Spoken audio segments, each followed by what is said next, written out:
MP লিটনকে গাইবান্ধায় নেয়ার পর কর্মী সমর্থকদের সঙ্গে পুলিশের তুমুল সংঘর্ষ। শিশু সৌরভকে গুলি করার মামলায় জামিন নামঞ্জুর, কারাগারে পাঠানোর নির্দেশ। জামিনের আবেদন আমাদের নামঞ্জুর হয়েছে, আমরা পরবর্তীতে আদালতে আবার জামিনের আবেদন করব। আইন তার নিজস্ব গতিতে চলবে এবং বিজ্ঞ আদালত সেইভাবে সিদ্ধান্ত নিছে এবং দুটো মামলায় তার জামিন নামঞ্জুর করছে। দেখছিলেন প্রধান শিরোনাম। দুপুরের সময়ে সঙ্গে আছি আমি হাফসাতুন্নেসা এবং আমি সৌমিত্র শুভ্র। এবার অন্যান্য শীর্ষ সংবাদ। কুড়িগ্রামে বিলুপ্ত ছিটমহল দাসিয়ার ছড়ায় সব ধরনের সুযোগ সুবিধার ব্যবস্থা করবে সরকার। বিদ্যুৎ সংযোগ কার্যক্রমের উদ্বোধন করে প্রধানমন্ত্রী। ইতালীয় নাগরিক সিজার হত্যাকাণ্ডে কোনো ধরনের জঙ্গি সংশ্লিষ্টতা পাওয়া যায়নি জানালেন ডিএমপি। খিজির খানকে খুনের স্বীকারোক্তি দুই জেএমবি সদস্যের। দুই বিদেশি নাগরিক হত্যাকাণ্ডের পর আবারও জঙ্গিবাদ ইস্যুতে পাল্টাপাল্টি দোষারোপ। আন্তর্জাতিক জঙ্গি গোষ্ঠীর নজর কাটতে মরিয়া দেশের নিষিদ্ধ সংগঠনগুলো। দেশে বেড়েই চলেছে ডেঙ্গু রোগীর সংখ্যা। চলতি বছর আক্রান্ত প্রায় ২৫০০ মানুষ। থেমে থেমে বৃষ্টি হওয়ায় কারণ বলছেন বিশেষজ্ঞ চিকিৎসকরা। এবং নিখোঁজের ২.৫ মাসেও সন্ধান মেলেনি ভোলার মনপুরার ৫২ জেলের। উপার্জনক্ষম ব্যক্তিকে হারিয়ে চরম দুর্ভোগে পরিবারগুলো। অনুদানের আশ্বাস স্থানীয় প্রশাসনের।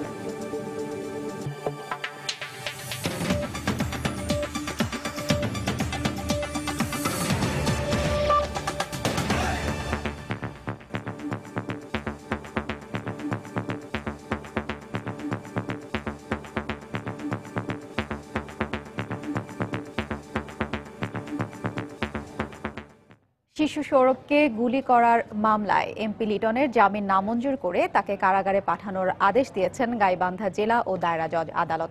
আদালতের কার্যক্রম চলার সময় বাইরে লিটনের কর্মী সমর্থকদের সঙ্গে পুলিশের তুমুল সংঘর্ষ হয়। এখন দেখে নেব সেই ছবি।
এর আগে শিশু সৌরভকে গুলি করে হত্যা চেষ্টা মামলায় গাইবান্ধার এমপি মঞ্জুরুল ইসলাম লিটনকে ঢাকা থেকে গ্রেফতারের পর সকালে নেওয়া হয় গাইবান্ধায়।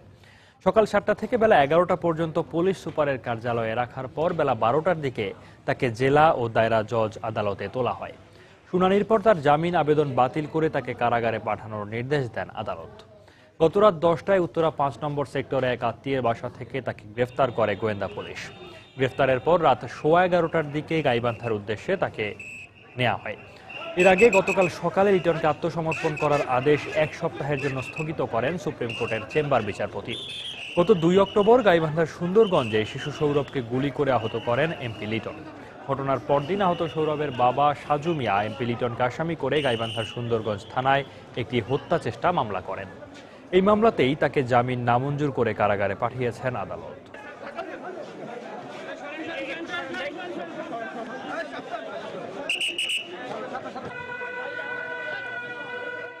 দুটো মামলায় নামঞ্জুর হয়েছে এবং প্রসিকিউশন থেকে যেহেতু একটা শিশু বাচ্চাকে হত্যার চেষ্টা করেছে, সে এমপি হলেও সরকারি দলের এমপি হলেও এখানে আইন তার নিজস্ব গতিতে চলবে এবং বিজ্ঞ আদালত সেইভাবে সিদ্ধান্ত নিছে এবং দুটো মামলায় তার জামিন নামঞ্জুর করছে। জামিনের আবেদন আমাদের নামঞ্জুর হয়েছে, আমরা অতি সত্বর লিটন সাহেবের জন্য আমরা পরবর্তীতে আদালতে আবার জামিনের আবেদন করব এবং আমরা আশাবাদী যে লিটন সাহেব জামিনে কনসিডারেশন পাবেন। প্রধানমন্ত্রী শেখ হাসিনা বলেছেন, কুড়িগ্রামের দাসিয়ার ছড়ায় বিদ্যুৎ সংযোগের পর সব ধরনের সুযোগ সুবিধার ব্যবস্থা করবে বর্তমান সরকার। কুড়িগ্রামে বিলুপ্ত ছিটমহল দাসিয়ার ছড়ায় বিদ্যুৎ সংযোগ কার্যক্রমের উদ্বোধন করে তিনি একথা বলেন। আগের কোনো সরকার ভারতের সঙ্গে এই চুক্তি সমাধানের উদ্যোগ নেয়নি জানিয়ে তিনি বলেন, এখন থেকে স্বাধীন দেশের নাগরিক হিসেবে বিলুপ্ত ছিটমহলবাসী সব সুযোগ সুবিধা পাবেন। আরো শতাধিক জনপদের মতো কুড়িগ্রামের এই দাসিয়াছড়ার অধিবাসীরাও বেঁচে ছিলেন ছিটের মানুষ হয়েই। ৬৮ বছর ধরে আত্মপরিচয় সংকটের তীব্র অনুভূতি সঙ্গী হয়েছিল যাদের। তবে এখনকার আলো বাতাস জল আর মাটি সবই বাংলার প্রাণে স্পন্দিত, আর মানুষগুলো তো বটেই। এক সময়ের অবরুদ্ধ এই জনপদবাসীর মুক্তির আনন্দ ভাগ করে নিতে দাসিয়াছড়ায় আসেন প্রধানমন্ত্রী। অন্ধকারে ডুবে থাকা এই প্রান্তভূমির জন্য আনুষ্ঠানিকভাবে উদ্বোধন করেন বিদ্যুৎ সঞ্চালন লাইন, আরও উদ্বোধন করেন সোলার বিদ্যুৎ প্রকল্প। উচ্ছ্বসিত কণ্ঠে শেখ হাসিনা বলেন, নিশ্চিত করা হবে এখানকার মানুষের সব অধিকার। এই যে আপনার দীর্ঘদিন বঞ্চনা নিয়েছিলেন, সেই বঞ্চনার জন্য আর না থাকে। আপনারা আমাদেরই একজন, আমাদেরই আপনজন। কাজে আমরা আমাদের দায়িত্ব নিয়েই আপনাদের সার্বিক উন্নয়নের জন্য বিভিন্ন কর্মসূচি আমরা হাতে নিয়েছি। প্রায় ২৫০০ পরিবারকে ইতিমধ্যে পল্লী বিদ্যুতের মাধ্যমে বিদ্যুৎ দেওয়ার কাজ আমরা শুরু করে দিয়েছি। তাছাড়া এখানে আমরা সোলার প্যানেল দিলাম। প্রধানমন্ত্রী বলেন, ছিটমহলবাসীর দুঃখের দিন শেষ হয়ে এসেছে। আপনারা এখন বাংলাদেশের সন্তান, বাংলাদেশের নাগরিক, বাংলাদেশেরই আপনজন, এবং আজকে আপনাদের মাঝে আসতে পেরে আমি অত্যন্ত আনন্দিত। আপনাদের জন্য আরো কি কি কাজ করা যেতে পারে যাতে আপনারা উন্নত জীবন পেতে পারেন, সেই লক্ষ্য নিয়েই কিন্তু আমরা কাজ করে যাচ্ছি, এবং আমাদের প্রত্যেকেই আন্তরিকতার সাথে আপনাদের পাশে দাঁড়িয়েছে, আপনাদের সঙ্গে কাজ করে যাচ্ছে। গত জুলাই মাসে মুজিব ইন্দিরা চুক্তি বাস্তবায়নের পর বিলুপ্ত ছিটমহলে প্রথমবারের মতো বাংলাদেশের সরকার প্রধানের এই সফর। সেখান থেকেই দাসিয়াছড়ার মানুষ খুঁজে নিচ্ছেন উদ্দীপনা, খুঁজে নিচ্ছেন জীবনের নতুন রং। এই দাসিয়ার ছড়ার মতো বিলুপ্ত হয়ে যাওয়া ১১১টি ছিটমহলে এখনো উৎসবের আমেজ। প্রায় ৭০ বছর ধরে নিজ দেশে পরবাসীর জীবন কাটানো এখানকার মানুষজনদের প্রত্যাশা, খুব দ্রুতই তারা সামিল হবেন উন্নয়নের মূল স্রোতে, আর তাহলেই পূর্ণতা পাবে তাদের এই মুক্তি। শাহ আলী জয়, সময় সংবাদ, দাসিয়ার ছড়া, কুড়িগ্রাম। বিকেলে কুড়িগ্রাম সদরে সরকারি কলেজ মাঠে স্থানীয় আওয়ামী লীগের জনসভায় বক্তব্য দেবেন প্রধানমন্ত্রী শেখ হাসিনা। এই মুহূর্তে সেখানে আছেন রিপোর্টার শাহ আলী জয়।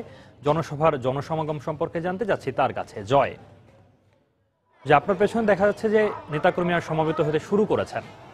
সৌমিত্র, পুরো কুড়িগ্রাম শহর জুড়েই কিন্তু এখন এক ধরনের উৎসবের আমেজ আমরা লক্ষ্য করছি।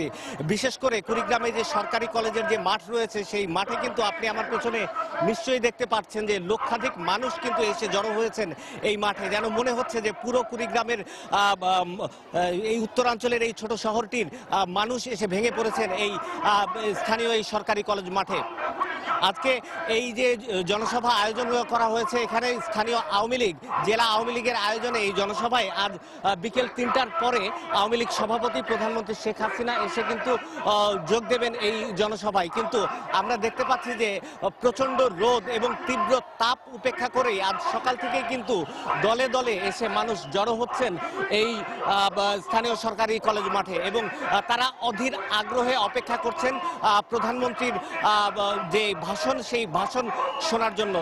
আরো আপনাকে জানিয়ে রাখতে চাই যে সৌমিত্র, আজ সকালে কিন্তু আপনি যেমনটি দেখেছেন যে প্রধানমন্ত্রী বিলুপ্ত ছিটমহল দাসিয়ার ছড়া আজ সকালে সফর করেছেন, এবং সেখানে প্রধানমন্ত্রীকে বরণ করে নিতে যে মানুষের মধ্যে যে আবেগ, যেই উদ্দীপনা আমরা আজ লক্ষ্য করেছি, তা সত্যি ভাষায় প্রকাশ করার মতো নয়। এবং সেখানে প্রধানমন্ত্রী নিজেও আবেগ আপ্লুত হয়ে যেতে তাকে আমরা দেখেছি। যে স্থানীয় যারা বয়োবৃদ্ধ রয়েছেন তাদের সঙ্গে কথা বলেছেন প্রধানমন্ত্রী,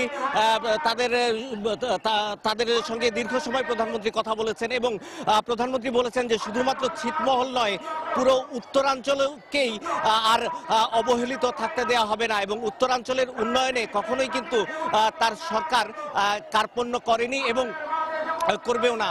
তো জনসভা স্থলের সর্বশেষ যে তথ্য আপনাকে জানাতে পারি সৌমিত্র, আর অল্প কিছুক্ষণের মধ্যেই আওয়ামী লীগ সভাপতি প্রধানমন্ত্রী শেখ হাসিনা এই জনসভা মঞ্চে এসে উপস্থিত হবেন এবং এই মুহূর্তে স্থানীয় এবং কেন্দ্রীয় নেতৃবৃন্দ বক্তৃতা করছেন এই জনসভায়। তো কুড়িগ্রামের সরকারি কলেজ মাঠ থেকে আমার কাছে এতটুকুই তথ্য ছিল সৌমিত্র। দর্শক, জানাচ্ছিলেন রিপোর্টার শাহলি জয়, জানাচ্ছিলেন কুড়িগ্রাম সরকারি কলেজ মাঠে আওয়ামী লীগের জনসভাস্থল থেকে। ঢাকা মহানগর পুলিশ কমিশনার আসাদুজ্জামান জানিয়েছেন, ইতালির নাগরিক তাভেলা সিজার হত্যা তদন্তে উল্লেখযোগ্য অগ্রগতি হয়েছে, তবে এ ঘটনায় এখন পর্যন্ত কোনো জঙ্গি সম্পৃক্ততা পাওয়া যায়নি। অন্যদিকে গোয়েন্দা পুলিশের যুগ্ম কমিশনার মনিরুল ইসলাম জানিয়েছেন, পিডিবির সাবেক চেয়ারম্যান খিজির খানের খুনিদের ঢাকার বাইরে আরও একজন পীরকে হত্যার পরিকল্পনা ছিল। খিজির খান হত্যা মামলায় 2 জেএমবি সদস্যকে গ্রেফতারের পর এক সংবাদ ব্রিফিংয়ে এ তথ্য জানান তিনি। গুলশানের কূটনৈতিক পাড়ায় গত 28শে সেপ্টেম্বর খুন হন ইতালির নাগরিক তাভেলা সিজার। সে রাতেই তাভেলাকে হত্যার দায় স্বীকার করে মধ্যপ্রাচ্যের জঙ্গি সংগঠন আইএস বিবৃতি দিয়েছে বলে খবর দেয় ইন্টারনেটে জঙ্গি তৎপরতা পর্যবেক্ষণকারী প্রতিষ্ঠান সাইট ইন্টেলিজেন্স গ্রুপ। তবে 17 দিন পেরিয়ে গেলেও এ মামলায় কোনো খুনি গ্রেপ্তার হয়নি। তবে ঢাকা মহানগর পুলিশ কমিশনার দাবি করছেন, এই ঘটনার তদন্ত করতে গিয়ে কোনো ধরনের জঙ্গি সম্পৃক্ততা পাওয়া যায়নি। যতটা তথ্য প্রমাণ পেয়েছি এবং ইন্টারনেট আইসিটি সহ আমরা বাস্তবতার নিরিখে যে সমস্ত তথ্যাদি পেয়েছি সেখানে জঙ্গি কার্যক্রমে ন্যূনতম কোনো সংশ্লিষ্টতা আমরা পাইনি। এটি একটি পরিকল্পিত ষড়যন্ত্র। পশ্চিমা জনগণের স্বার্থ এখানে বিঘ্নিত হবে, তাদের নিরাপত্তা বিঘ্নিত হবে। এই ধোঁয়া তুলে যারা হীন স্বার্থ চরিতার্থ করতে চায় তারাই এই পরিকল্পিত ষড়যন্ত্রের মাধ্যমে ঘটনা ঘটিয়েছে। সেটাকে প্রমাণ করার জন্য আমাদেরকে একটু সময় লাগবে। ইতিমধ্যে আমাদের বলার মতো অগ্রগতি হয়েছে।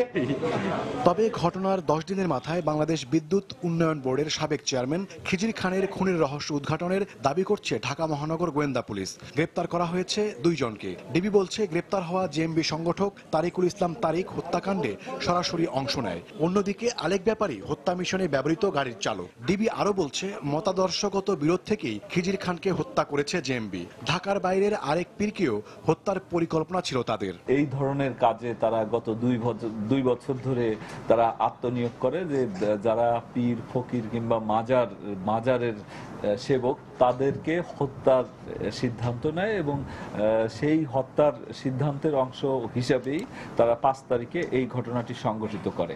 তারা মনে করে যে এর বাসায় হয়তো বিপুল পরিমাণ অর্থ কিংবা সম্পদ সেটিও পাওয়া যাবে। তো এই উদ্দেশ্যেই তারা আগে থেকে রেকি করে ঘটনার দিন তারা প্রথমে কয়েকজন আসে, পরবর্তীতে 4 জন একটা গাড়িতে করে এসে এই হত্যাকাণ্ডটি সংঘটিত করে। এর আগে হওয়া গোপীবাগের 6 মার্ডার এবং টেলিভিশনে ইসলামী অনুষ্ঠানের উপস্থাপক মাওলানা ফারুকী হত্যাকাণ্ডের সঙ্গে জেএমবির সম্পৃক্ততাও খতিয়ে দেখা হবে বলে জানিয়েছে ডিবি। ওমর ফারুক, সময় সংবাদ, ঢাকা। আন্তর্জাতিক জঙ্গি সংগঠন ইসলামিক স্টেট আইএস নিয়ে দেশে বিভ্রান্তি রয়েছে এখনো।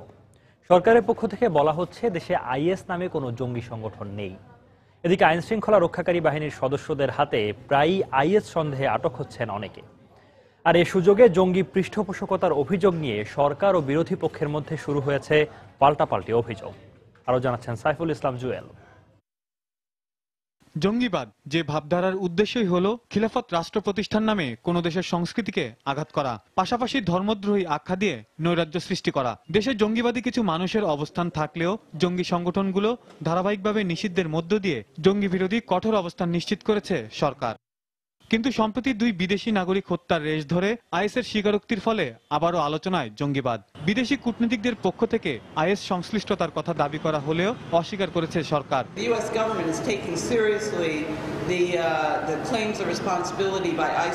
এই যে একটা ধোঁয়া উঠেছে, এটা আমরা এখনো তার কোনো সত্যতা পাইনি। এদিকে জঙ্গিবাদ সহ আলোচিত 2 বিদেশি হত্যাকাণ্ডের ঘটনাকে কেন্দ্র করে রাজনৈতিক অঙ্গনে শুরু হয়েছে পাল্টাপাল্টি বক্তব্য।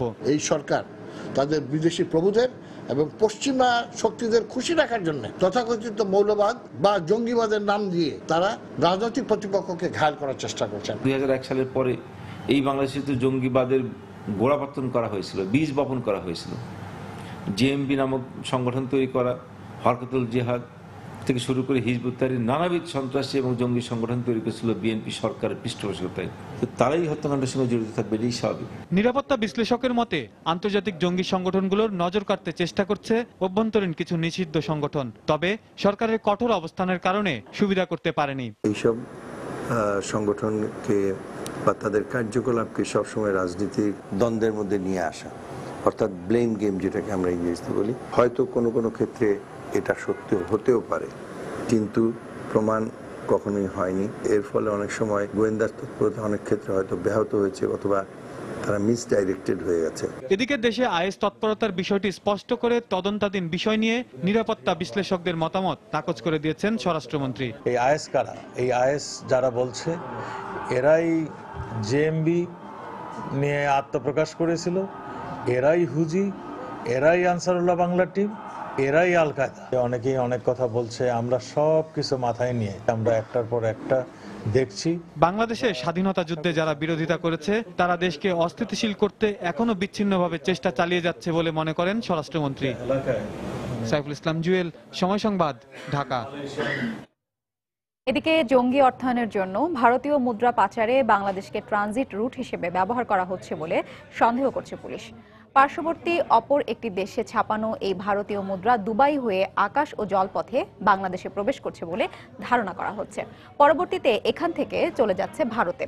এই অবস্থায় মুদ্রা পাচার রোধে কার্যকর ব্যবস্থা নিতে ইন্টারপোলের সহায়তা নিতে যাচ্ছে চট্টগ্রামের পুলিশ। বিস্তারিত জানাচ্ছেন কমল দে।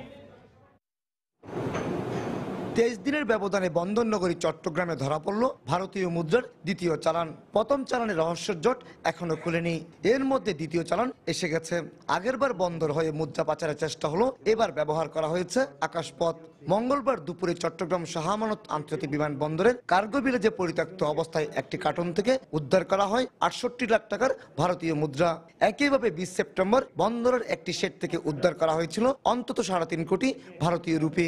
আমাদের এখন পর্যন্ত ধারণা বাংলাদেশকে ট্রানজিট হিসেবে ব্যবহার করে জঙ্গি অর্থায়নের জন্য এই টাকাটা ব্যবহার করা হবে বলে আমরা মনে করি। এটা খুব এফিশিয়েন্টলি করা হয়েছে। টাকার মানটা খুব ভালো, দেখতে সত্যিকার মুদ্রারই মতো।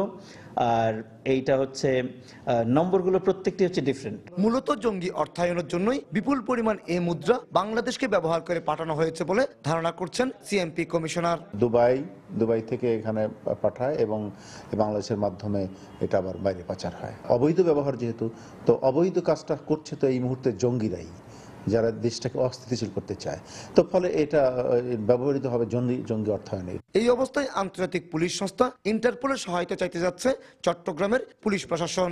এটা একটা আন্তর্জাতিক চক্র এটা ব্যবহার করে এবং এটা আন্তর্জাতিক চক্রটাকে ধরতে হলে আন্তর্জাতিক পুলিশের সহায়তায় প্রয়োজন হবে। আমরা তদন্ত করে দেখছি যে এইটা কোন দেশ থেকে আসছে এবং কোথায় যাচ্ছে। ডিটেলস তদন্ত করার পরে আমরা প্রয়োজনে ইন্টারপোলের সহায়তা নেব। এই ব্যাপারে ক্যামেরার সামনে কথা বলতে না চাইলেও চট্টগ্রামস্থ সহকারী ভারতীয় হাই কমিশনার সোমনাথ হাওলাদার জানিয়েছেন, বাংলাদেশকে ব্যবহার করে ভারতীয় মুদ্রা পাচারের বিষয়টি তারা গভীরভাবে পর্যবেক্ষণ করছেন। কমল দে, সময় সংবাদ, চট্টগ্রাম। দেশে 2 বিদেশি নাগরিক হত্যা জাতির জন্য লজ্জাজনক, নিন্দনীয় বলে মন্তব্য করেছেন বিএনপির ভাইস চেয়ারম্যান শাহ মোহাম্মদ জেম হোসেন। দুপুরে সাম্প্রতিক ঘটনা নিয়ে গুলশানের নিজ বাসভবনে সাংবাদিকদের সঙ্গে এক ব্রিফিংয়ে তিনি একথা বলেন। এ সময় তিনি এই ঘটনার সঙ্গে বিএনপি চেয়ারপারসন বেগম খালেদা জিয়াকে জড়িয়ে প্রধানমন্ত্রীর বক্তব্যেরও সমালোচনা করেন। বাংলাদেশের প্রত্যেকটি নাগরিকের জন্য এটা একটা লজ্জার ব্যাপার যে আমাদের দেশে বাইরের 2 জন লোককে হত্যা করা হয়েছে। বিএনপির নেত্রী সম্বন্ধে প্রত্যক্ষ না হলেও পরোক্ষভাবে আমার মনে হয় 2-1 জায়গায় প্রত্যক্ষভাবে এসে গেছে যে এর সাথে ওর জড়িত আছে বা এটা তারা করাইছে। প্রধানমন্ত্রী এই দেশের সর্বোচ্চ ক্ষমতার মালিক। তিনি যদি একটা কথা প্রিএম্প্ট করে দেন, আগেই যদি কথাটা বলে ফেলে, তাহলে তার নিচে যত ইন্টেলিজেন্স এজেন্সি আছে, পুলিশ এজেন্সি আছে, মিলিটারি এজেন্সি আছে, র্যাব যত কারো কোনো কথাই তো চলবে না। দুপুরের সময় আরো থাকছে। বান্দরবান থেকে 3টি AK-47, 2টি বিদেশি পিস্তল ও 4 রাউন্ড গুলি সহ 3 অস্ত্র ব্যবসায়ীকে আটক করেছে র্যাব। এবং বিদেশি ব্র্যান্ডের পাশাপাশি এখন দেশেই গড়ে উঠছে নতুন মোবাইল নির্মাতা প্রতিষ্ঠান। আগামীতে দেশীয় ব্র্যান্ড দিয়ে শতভাগ চাহিদা পূরণের স্বপ্ন।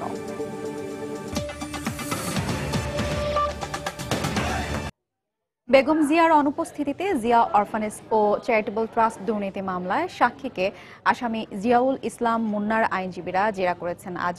মামলার পরবর্তী শুনানির তারিখ 21শে অক্টোবর ঠিক করেছেন আদালত। সকালে রাজধানীর বকশীবাজারের বিশেষ আদালতে এই মামলার কার্যক্রম শুরু হয়। এদিকে উন্নত চিকিৎসার জন্য বেগম খালেদা জিয়া দেশের বাইরে যুক্তরাজ্যে থাকায় আদালতে বেগম জিয়ার পক্ষে হাজিরা দেন তার আইনজীবীরা। এ সময় বেগম জিয়ার আইনজীবীদের পক্ষ থেকে জানানো হয়, জিয়া চ্যারিটেবল ট্রাস্ট দুর্নীতি মামলার জন্য সময় বাড়ানোর আবেদন করা হয়েছে। এছাড়া জিয়া অরফানেজ ও চ্যারিটেবল ট্রাস্ট দুর্নীতি মামলার 3 আসামির মধ্যে 2 জনের আইনজীবী আদালতে হাজিরা দেন।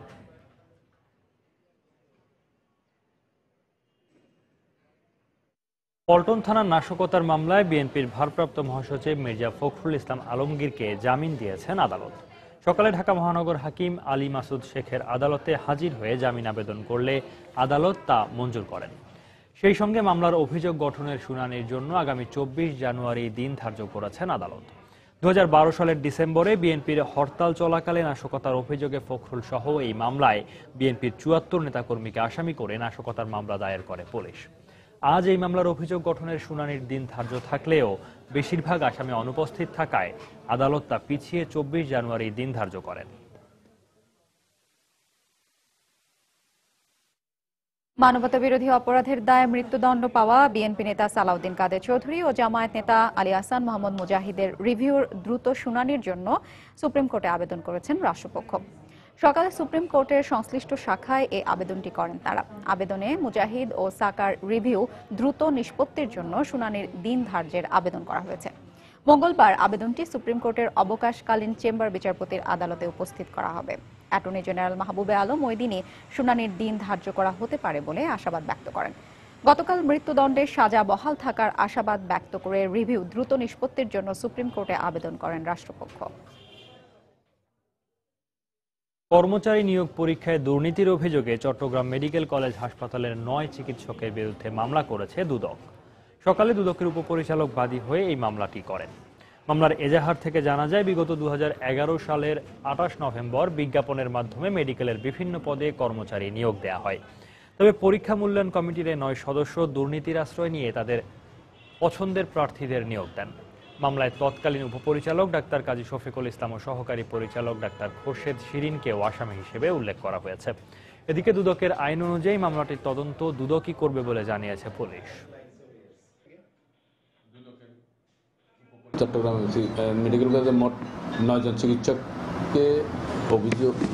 চিকিৎসকের বিরুদ্ধে অভিযোগ দায়ের করছে দুদক হেড অফিসের উপপরিচালক জনাব কে এম মেজবাউদ্দিন। অনুসন্ধান ও তদন্ত 2 উনি একটা অভিযোগ দায়ের করছে। অভিযোগ পর্যালোচনা দেখা গেছে এদের বিরুদ্ধে নিয়োগ বিষয়ে অনিয়মের অভিযোগ সহ বিভিন্ন অভিযোগ আনা হয়েছে। এটা বান্দরবানে 3টি AK-47 সহ 3 অস্ত্র ব্যবসায়ীকে আটক করেছে র্যাব।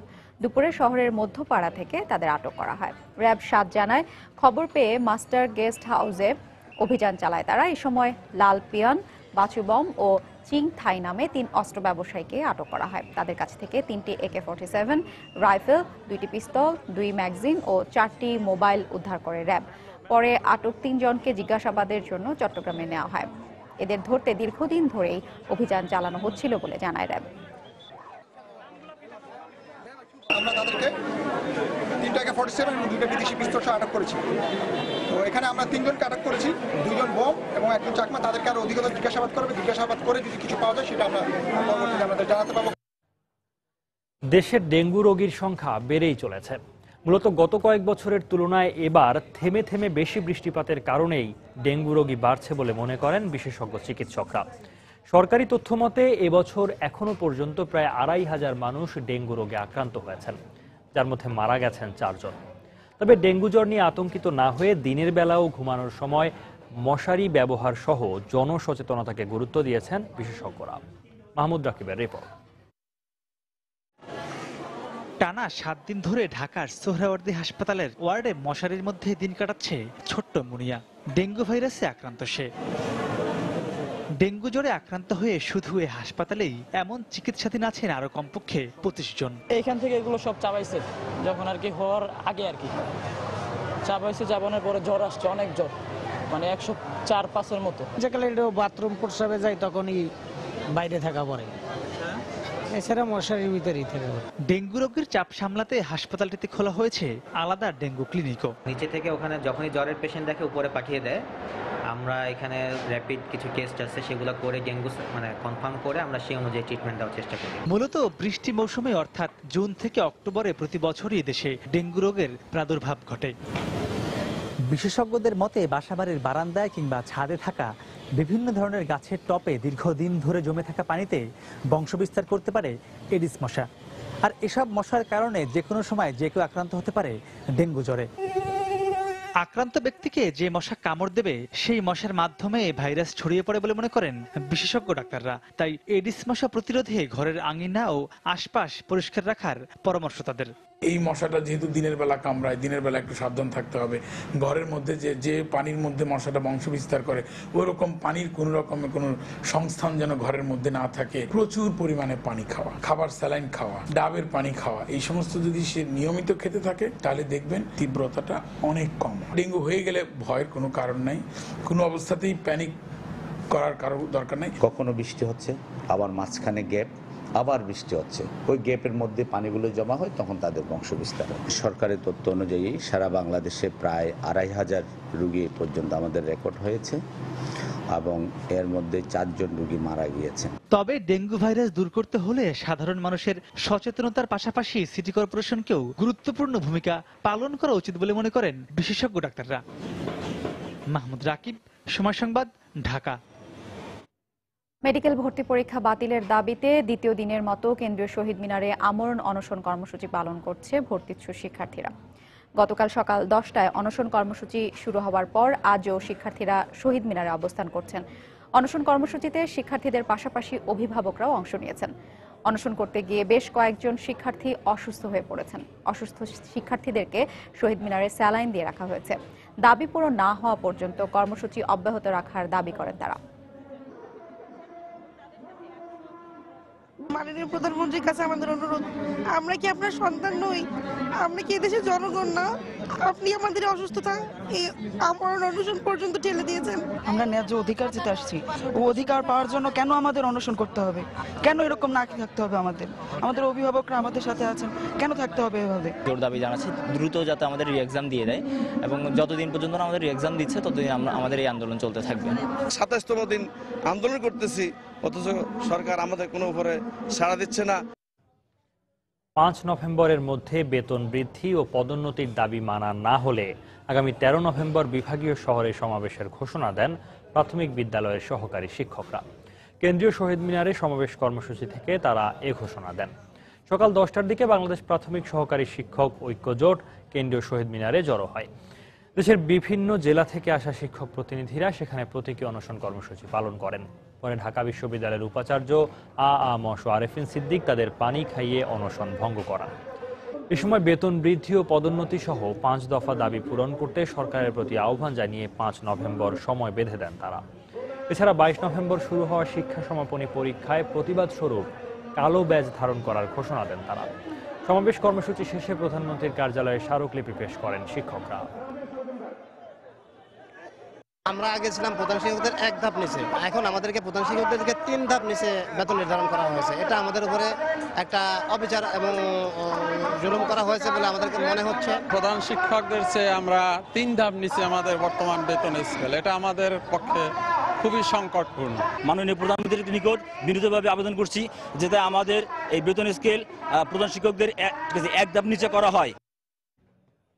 মালয়েশিয়ার বাজারে বাংলাদেশি সব পণ্যের শুল্কমুক্ত রপ্তানি সুবিধা চাওয়া হয়েছে বলে জানিয়েছেন বাণিজ্য মন্ত্রী তোফায়েল আহমেদ। সকালে রাজধানীর একটি হোটেলে 3 দিনব্যাপী চতুর্থ শোকেস মালয়েশিয়া 2015 উদ্বোধন অনুষ্ঠানে এ কথা বলেন তিনি। এ সময় মন্ত্রী বলেন, মালয়েশিয়ায় রপ্তানি করা বাংলাদেশের 494টি পণ্যের মধ্যে 19টি পণ্য শুল্কমুক্ত প্রবেশাধিকার পায়। এছাড়া 2 দেশের মধ্যে বাণিজ্য ঘাটতি কমিয়ে আনারও আহ্বান জানান মন্ত্রী। এ সময় 2 দেশের ব্যবসায়ীদের মধ্যে বিভিন্ন ধরনের চুক্তির মাধ্যমে বাণিজ্য সহযোগিতা আরও বাড়বে বলে আশা প্রকাশ করেন মালয়েশিয়ার হাই কমিশনার নরলিন বিনতি ওথমান।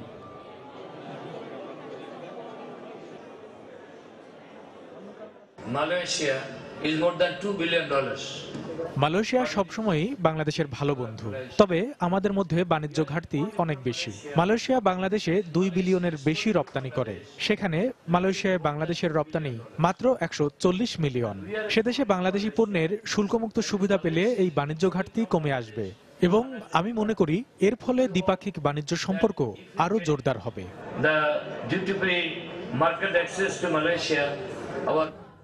সাগরে ট্রলার ডুবিতে নিখোঁজ ভোলার মনপুরার 52 জেলের 2.5 মাসেও সন্ধান মেলেনি। দুর্ঘটনা কবলিত জেলেদের উদ্ধারে সরকার কোনো পদক্ষেপ না নেয়ায় সাগরে ডুবে মৃত্যু হয়েছে বলে মনে করছে তাদের পরিবার। আর উপার্জনক্ষম ব্যক্তিদের হারিয়ে চরম দুর্দিনের মধ্যে দিন কাটাচ্ছে জেলে পরিবারগুলো। অবশ্য অসহায় পরিবারদের পুনর্বাসনে খাস জমি বন্দোবস্ত সহ অনুদানের আশ্বাস উপজেলা প্রশাসন ও মৎস্য বিভাগের। নাসির উদ্দিন লিটনের তথ্য ও উৎপল দেবনাথের ছবি নিয়ে ডেস্ক রিপোর্ট। গত 30 জুলাই চট্টগ্রামের দক্ষিণে সাগর মোহনায় মাছ ধরা অবস্থায় ঝড়ের কবলে পড়ে ট্রলার ডুবিতে ভোলার মনপুরার উত্তর সাকুচিয়া ও দক্ষিণ সাকুচিয়া ইউনিয়নের 57 জন জেলে নিখোঁজ হয়। ঘটনার 3 দিন পর 5 জনকে জীবিত উদ্ধার করা হলেও গত 2.5 মাসে বাকি 52 জনের সন্ধান পাওয়া যায়নি। আর এই হোলা কামাই রুজি করে নিয়ে আসছিল, হে হোলার যায় সাগরে ডুব পড়ছে, যে আমরা বহুত কষ্ট আছি। আমি 8ম শ্রেণীতে পড়ি, আমার বাবা সাগরে পরে মারা গেছে, এই জন্য আমার পড়ার খরচ চালাইতে না। 4টা বাচ্চা হয়ে গেছে, এই 4টা বাচ্চা খায় কি হয়ে করু। উপজেলার এই শীর্ষ কর্মকর্তা জানালেন, অসহায় জেলে পরিবারের শিশুদের পড়াশোনা সহ পুনর্বাসনে খাস জমি বন্দোবস্ত দেয়া হবে। উন্নত মানের জলযান না থাকায় মৃতদেহ উদ্ধার করা সম্ভব হয় নাই। নিখোঁজ 52 জন জেলের পরিবারকে পুনর্বাসনের জন্য খাস জমি বরাদ্দ প্রদান করার জন্য উপজেলা প্রশাসন সিদ্ধান্ত গ্রহণ করেছে। অন্যদিকে জেলা মৎস্য কর্মকর্তা আশ্বাস দিলেন, ইউপি চেয়ারম্যান ও সদস্যরা নিখোঁজ জেলেদের মৃত্যুর বিষয়টি নিশ্চিত করলে প্রতি পরিবারকে 50,000 টাকা করে অনুদান দেয়া হবে। প্রাকৃতিক দুর্যোগে অথবা ডাকাতের গুলিতে যদি কোনো জেলে মাছ ধরা অবস্থায় মারা যায়, তবে মৃত জেলে পরিবারকে এককালীন 50,000 টাকা অনুদান দেওয়ার ব্যবস্থা আছে। নিখোঁজ জেলেরা চট্টগ্রামের ফিশিং ট্রলারে করে সাগরে মাছ শিকার করত, কিন্তু দুর্ঘটনার পর ট্রলার মালিকদের পক্ষ থেকে পরিবারের কোনো খোঁজ খবরও নেওয়া হয়নি। সময় সংবাদ, ভোলা। আসন্ন প্যারিস সম্মেলন COP21 এ যোগ দেওয়ার আগে কয়লাভিত্তিক রামপাল বিদ্যুৎ কেন্দ্রের পরিবেশগত প্রভাব ও গ্রহণযোগ্যতা নিয়ে সরকারের সুনির্দিষ্ট এবং আন্তর্জাতিকভাবে গ্রহণযোগ্য অবস্থান তুলে ধরার আহ্বান জানিয়েছে ট্রান্সপারেন্সি ইন্টারন্যাশনাল বাংলাদেশ টিআইবি। সকালে ধানমন্ডির টিআইবি কার্যালয়ে সংবাদ সম্মেলনে কথা বলেন টিআইবির নির্বাহী পরিচালক ডক্টর ইফতেখারুজ্জামান। এ সময় জলবায়ু পরিবর্তনে দায়ী দেশগুলো তাদের অঙ্গীকার অনুযায়ী সহযোগিতা দিচ্ছেন না বলে অভিযোগ করেন তিনি। যে সমস্ত দেশগুলো এই জলবায়ু পরিবর্তনের জন্য দায়ী, তারা নতুন এবং অতিরিক্ত অর্থায়ন করবে। সে অঙ্গীকার অনুযায়ী অর্থ ছাড় করা হচ্ছে না। পাশাপাশি যে যতটুকুই ছাড় করছেন তা আবার বিভিন্ন সুকৌশলে উন্নয়নের জন্য যে সহায়তা, সেখান থেকে ডাইভার্ট করার চেষ্টা করছেন। কোনো মহল থেকে ক্ষতিপূরণের অর্থটাকে আবার ঋণ হিসাবে দেওয়ার চেষ্টা করা হচ্ছে এবং চাপিয়ে দেওয়ার চেষ্টা করা হচ্ছে। আমাদের যে রামপাল প্রকল্প, সেটার সম্পর্কে একটা সুনির্দিষ্ট ঘোষণা আসা উচিত। এই ঘোষণাটি জাতীয় আন্তর্জাতিকভাবে দেওয়াটা খুবই গুরুত্বপূর্ণ এবং সেটি আমাদের সরকারের জন্য সুনাম আরো বৃদ্ধি করবে বলে মনে করি। কারণ এই বিষয়টি আপনারা নিশ্চিত থাকতে পারেন যে এই রামপাল বিষয়টি প্যারিসে আলোচনা হবে। বাংলাদেশ, ভুটান, ভারত ও নেপালের মাঝে চুক্তি করা মোটর ভেহিকেল এগ্রিমেন্টের আওতায় জানুয়ারি মাস থেকে 4টি দেশের মধ্যে যাত্রী চলাচল ও পণ্য পরিবহন শুরু হবে বলে জানিয়েছেন সড়ক পরিবহন ও সেতু মন্ত্রী ওবায়দুল কাদের। সকালে নিজ মন্ত্রণালয়ের সভাকক্ষে সংবাদ সম্মেলনে তিনি কথা বলেন। Passenger vehicle trial run October November 2015 সময় অনুষ্ঠিত হবে। বাংলাদেশ, ভারত ও ভুটানের মধ্যে আগামী 29/10/2015, তার মানে এই মাসের 29 তারিখে অথবা সুবিধাজনক সময়ে, জানুয়ারি কথাই আমরা বলেছি, জানুয়ারিতেই আমাদের কার্যক্রম শুরু হবে, ফর্মালি শুরু হবে। এটা তো একটা ফ্রেন্ডশিপ কার্ড। বিদেশি ব্র্যান্ডের পাশাপাশি এখন দেশেই গড়ে উঠছে নতুন নতুন মোবাইল নির্মাতা প্রতিষ্ঠান। গ্রাহকের চাহিদা এবং কম দামে মানসম্মত মোবাইল ফোন পৌঁছে দিতে কাজ করছে এইসব দেশীয় ব্র্যান্ড। দেশের বর্তমান চাহিদা শতভাগ আমদানি নির্ভর হলেও ভবিষ্যতে নিজেরাই নিজেদের চাহিদা পুরোপুরি মেটানোর পরিকল্পনার কথা জানিয়েছেন দেশি ব্র্যান্ডের নির্মাতারা। বিস্তারিত ইমতিয়াজ আহমেদের রিপোর্টে। বাংলাদেশ টেলিযোগাযোগ রেগুলেটরি কমিশন বিটিআরসির তথ্য মতে 2013-14 অর্থ বছরে দেশে মোবাইল হ্যান্ডসেট আমদানি হয়েছে 2,27,00,000 যার মধ্যে স্মার্টফোনের সংখ্যা ছিল 26,98,000।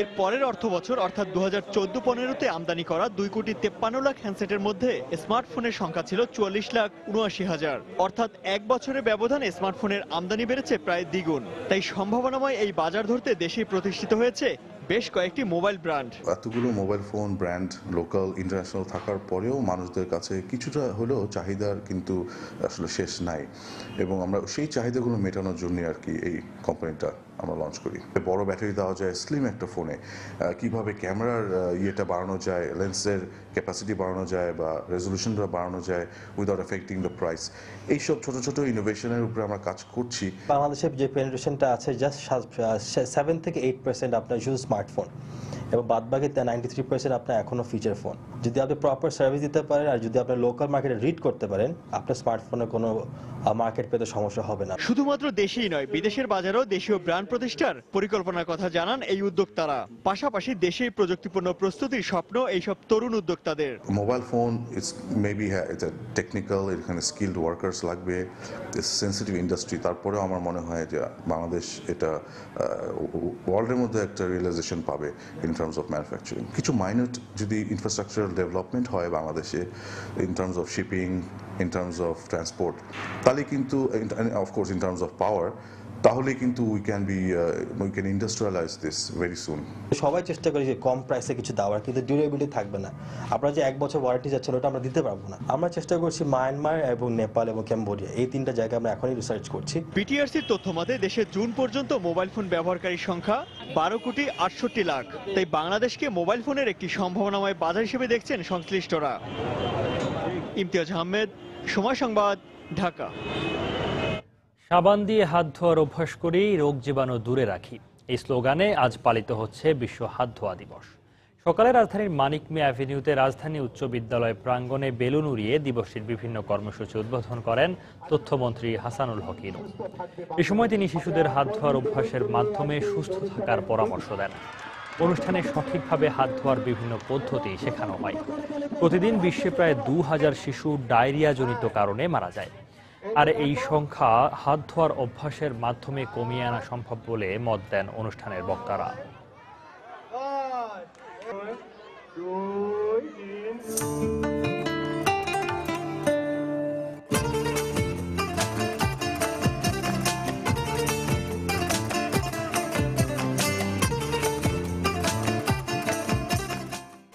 ময়মনসিংহ অঞ্চলের শিক্ষা প্রতিষ্ঠানগুলোতে নারী বান্ধব পরিবেশ নেই। বেশিরভাগ শিক্ষা প্রতিষ্ঠানে নেই মেয়েদের জন্য আলাদা কমন রুম ও পাঠাগার, নেই খেলাধুলা সহ অন্যান্য সুযোগ সুবিধাও। শিক্ষকরা বলছেন, শিক্ষার্থীদের অতিরিক্ত চাপ ও অবকাঠামোগত সমস্যার কারণে এই সুবিধাগুলো চালু করা যাচ্ছে না। এদিকে শিক্ষা প্রতিষ্ঠানে নারী বান্ধব পরিবেশ বজায় রাখতে স্কুল কর্তৃপক্ষ ও প্রশাসনকে একযোগে কাজ করতে হবে বলে মনে করেন শিক্ষাবিদ ও নারী নেত্রীরা। হোসেন আলীর তোলা ছবি নিয়ে হারুনুর রশিদের রিপোর্ট। ময়মনসিংহ অঞ্চলের বেশিরভাগ শিক্ষা প্রতিষ্ঠানে নারী বান্ধব পরিবেশ না থাকায় মেয়েদের শিক্ষা ও মানসিক বিকাশ বাধাগ্রস্ত হচ্ছে। বিশেষ করে স্কুলগুলোতে নিজস্ব ক্লাসরুমেই মেয়েদের পার করতে হয় স্কুল চলাকালীন পুরো সময়। ছাত্রীরা জানায়, শিক্ষা প্রতিষ্ঠানে আসা যাওয়ার সময় প্রায়ই যৌন হয়রানির শিকার হতে হয় তাদের। আশেপাশে যে বখাটে ছেলেগুলো থাকে বা আমাদের যে সহপাঠীরা ওরা অনেকে করে ইফটিজিং করে। ক্লাসের ভিতরে বসে থাকতে হয়, তার জন্য একটা কমন রুমের প্রয়োজন। লাইব্রেরি আছে ছেলেদের এখানে, মেয়েদের এখানে নাই। শিক্ষকরা বলছেন, শিক্ষার্থীদের অতিরিক্ত চাপ ও অবকাঠামোগত সমস্যার কারণে এই সুবিধাগুলো চালু করা যাচ্ছে না। আমরাও এটা চাই যে আমাদের আসলে জায়গাটা কম হওয়ার কারণে আমরা সেই সুযোগটা আসলে তাদেরকে হয়তো দিতে পারি না। সচ্ছলভাবে তাদের মন খোলাসা করে তারা এখানে চলাফেরা করতে পারবে এবং তাদের কথাবার্তা সব প্রকাশ করতে পারবে। এই কারণে আমার পদক্ষেপ যে আমি 2 শিফটে স্কুল করব। এদিকে শিক্ষা প্রতিষ্ঠানে নারী বান্ধব পরিবেশ বজায় রাখতে স্কুল কর্তৃপক্ষ ও প্রশাসনকে একযোগে কাজ করতে হবে বলে মনে করেন শিক্ষাবিদ ও নারী নেত্রীরা। যে পরিবেশে স্কুল পরিচালিত হয় তাতে স্কুলের পক্ষে সম্ভব নয় যদি সরকারি উদ্যোগটা না আসে। এটার ক্ষেত্রে যে সমস্যাগুলো প্রতিষ্ঠানের বাইরে, সেই ক্ষেত্রে আমার মনে হয় যে লোকাল প্রশাসনকে অবহিত করে নারী বান্ধব পরিবেশ সৃষ্টি করার ক্ষেত্রে একটা উদ্যোগী ভূমিকা কর্তৃপক্ষগুলো বিদ্যালয়গুলো নিতে পারে। ময়মনসিংহ জেলায় প্রাথমিক, মাধ্যমিক ও কলেজ পর্যায়ের ৩,৫০০ শিক্ষা প্রতিষ্ঠানে প্রায় ১২ লাখ শিক্ষার্থী রয়েছে বলে সংশ্লিষ্ট সূত্রে জানা গেছে। এর মধ্যে মেয়ে শিক্ষার্থীর সংখ্যা প্রায় অর্ধেকের কাছাকাছি। হারুনুর রশিদ, সময় সংবাদ, ময়মনসিংহ।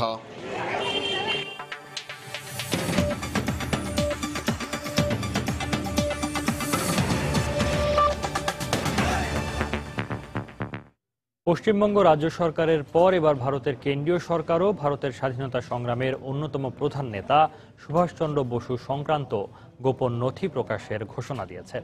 বুধবার প্রধানমন্ত্রী নরেন্দ্র মোদী তার বাসভবনে দেখা করতে আসা নেতাজির পরিবারের ৩৫ সদস্যের সঙ্গে সাক্ষাতে এ ঘোষণা দেন। প্রায় ১ ঘণ্টার বৈঠকে তাদের মধ্যে নেতাজির গৌরবময় কর্মজীবন ও তার অন্তর্ধান সংক্রান্ত বিভিন্ন বিষয়ে আলোচনা হয় বলে জানায় ভারতীয় গণমাধ্যম। একই সঙ্গে সুভাষচন্দ্র বসুর নিখোঁজ হওয়ার বিষয়ে সঠিক তথ্য প্রকাশের দাবি জানান তার পরিবারের সদস্যরা। বৈঠক শেষে আগামী বছর ২৩ জানুয়ারি সুভাষচন্দ্রের ১১৮তম জন্মদিনের দিন থেকে কেন্দ্রীয় সরকারের কাছে সংরক্ষিত এ সংক্রান্ত গোপন নথি প্রকাশ শুরুর প্রতিশ্রুতি দেন মোদী। এর আগে গত ১৫ই সেপ্টেম্বর সুভাষচন্দ্র সংক্রান্ত ৬৪টি গোপন নথি প্রকাশ করে পশ্চিমবঙ্গ রাজ্য সরকার। ১২,৭৪৪ পৃষ্ঠার এই নথিতে নেতাজির বিমান দুর্ঘটনায় নিহতের কথা কোথাও উল্লেখ নেই বলে জানায় কর্তৃপক্ষ।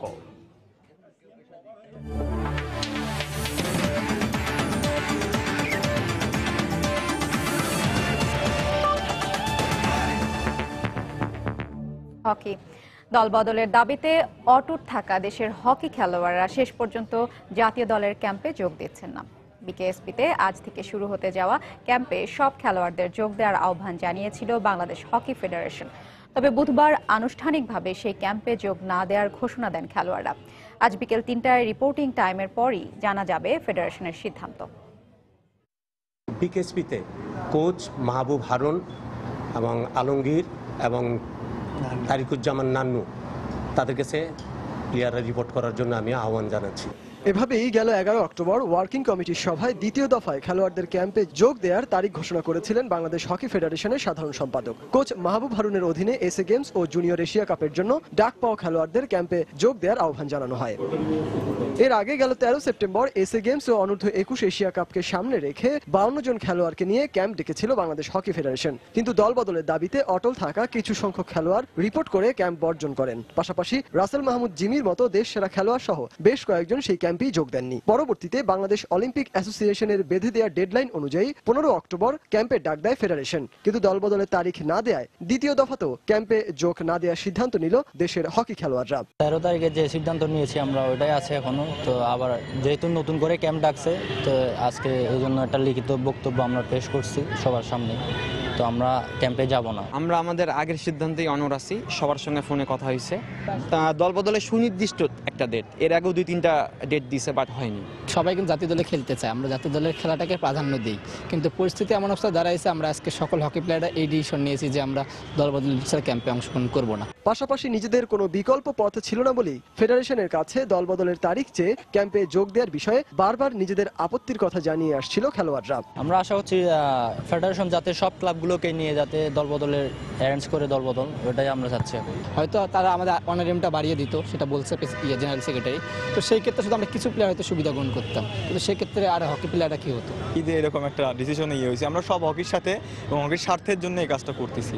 আর এটা ডিসিশন বলতে আমরা সবাই মিলে একসাথে এই ডিসিশনটা নিচ্ছি, এখানে আসলে হকির ভালোর জন্য। সব মিলিয়ে ফেডারেশন ও খেলোয়াড়দের পরস্পর বিপরীতমুখী অবস্থানের কারণে বড়সড় সংকটের মুখেই পড়েছে দেশের হকি, এমনটাই মত সংশ্লিষ্টদের। সজল মিত্র, রিচার্ড, সময় সংবাদ, ঢাকা। দুপুরের সময়ে পর্যায়ে শীর্ষ সংবাদ জানিয়ে দিচ্ছি আরেকবার।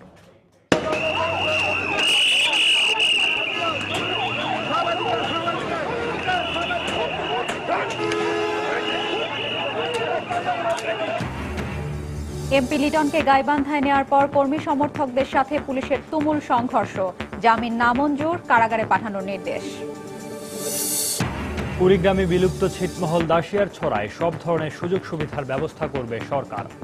বিদ্যুৎ সংযোগ কার্যক্রমের উদ্বোধন করে প্রধানমন্ত্রী। ইতালীয় নাগরিক সিজার হত্যাকাণ্ডে কোনো ধরনের জঙ্গি সংশ্লিষ্টতা পাওয়া যায়নি জানালেন ডিএমপি। খিজির খানকে খুনের স্বীকারোক্তি 2 জেএমবি সদস্যের। জঙ্গি অর্থায়নের জন্য ভারতীয় মুদ্রা পাচারের ট্রানজিট হিসেবে ব্যবহার হচ্ছে বাংলাদেশ। অর্থ আসছে আকাশ ও জলপথে, প্রতিরোধে ইন্টারপোলের সহায়তা নেবে পুলিশ। এবং দেশে বেড়েই চলেছে ডেঙ্গু রোগীর সংখ্যা। চলতি বছর আক্রান্ত প্রায় ২৫০০ মানুষ। থেমে থেমে বৃষ্টি হওয়াই কারণ বলছেন বিশেষজ্ঞ চিকিৎসকরা। এই ছিল দুপুরের সময়। যে কোনো খবর পেতে ভিজিট করুন সময়নিউজ.টিভি। সঙ্গে থাকুন সময়।